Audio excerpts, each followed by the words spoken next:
verdict is... I know there's a criticism out there that my administration has been spending with reckless abandon. Turn your favor on your family. Don't need materials, don't need cash. We got the kingdom, you can check that. Beauty in storms, beauty in storms. I want everybody to see the beauty in the storms that they go through in life.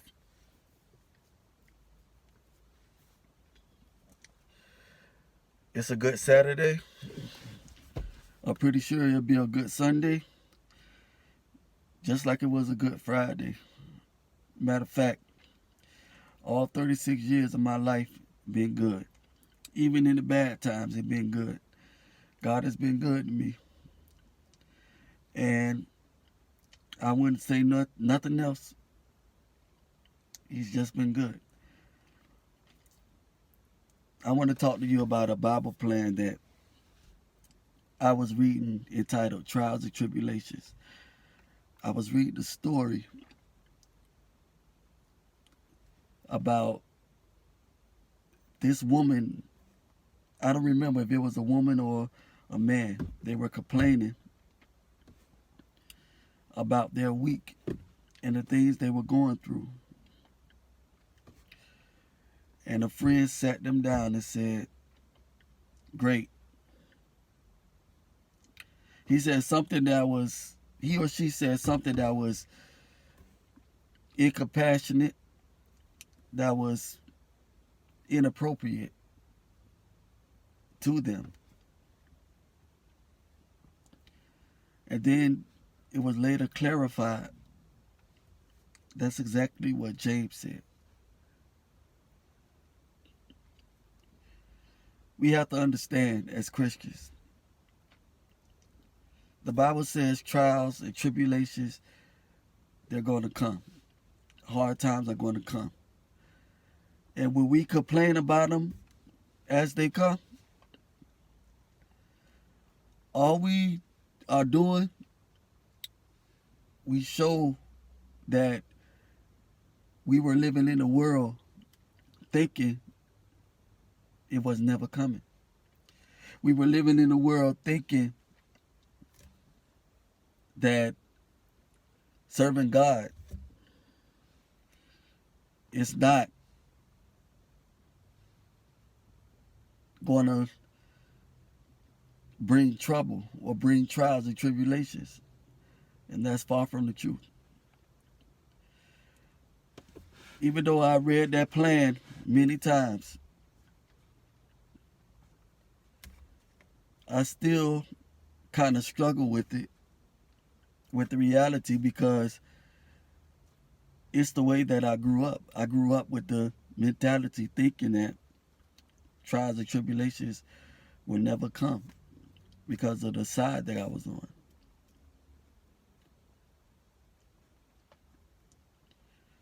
But I could admit it has gotten a lot better as far as the mindset change, the mindset shift. I drove all the way up here to Atlanta, Georgia by myself. There wasn't nobody else in the car. There was nobody else in the car. I did it. And I got heat for it from my family, from some of my friends. Mainly my family, though. After all I've been through, I just drove up here. Left the state. Went to school. I don't want to go too far with that. But what I'm telling you is trials and tribulations, they are going to come. And I try to tell people this as much as I could. Trials and tribulations, they're going to come. It's no use in you living in that world of fantasy thinking it's not going to happen, because it does. It happens to the best of us. Look at what we're going through with this coronavirus thing. Preachers, mega pastors, preaching the gospel. They've been doing it for years. But now they have to close their church. It's not that God is angry, but it's trials and tribulations. We go through stuff. Christians go through stuff. I don't know, and I say it all the time. I don't know who gave unbelievers the perception that Christians do not go through. But that's far from the truth.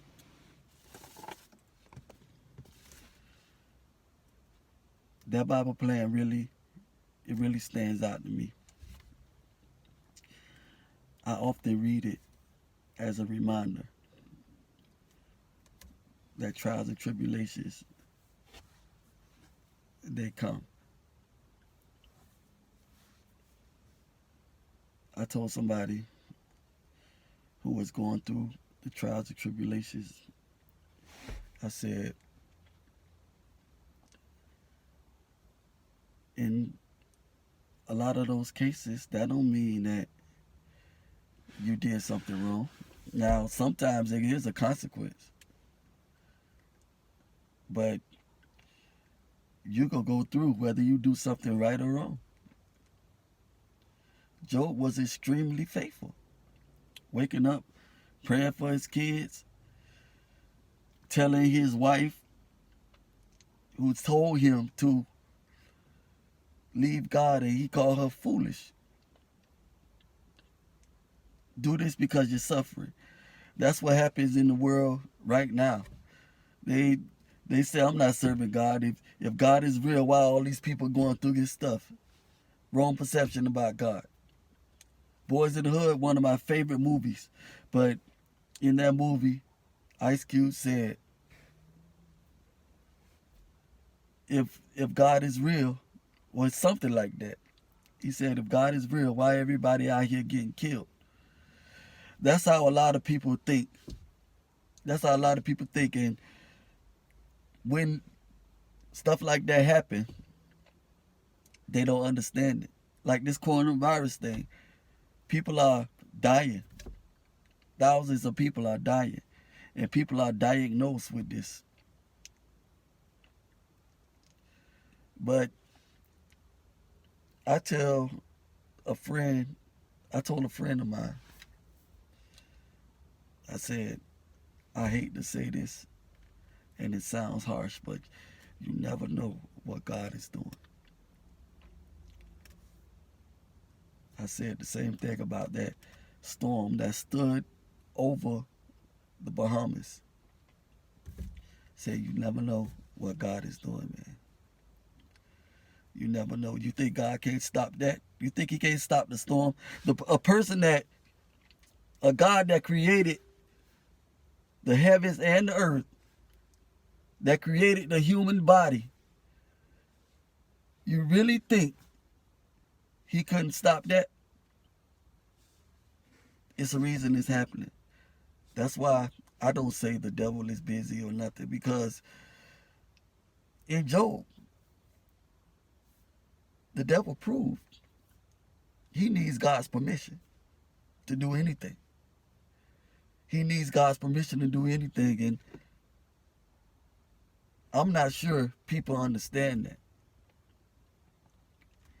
If the devil is afflicting you, trust me, God knows about it. He knows about it, and it's a reason for it. So when it happened to me, I asked God, what's the reason? Show me the reason. I said, God, show me the reason. I need to know. Sometimes he do, sometimes he don't. But even when he don't, I have faith that he will. I have faith that he's doing this for a reason. And I'll find out later.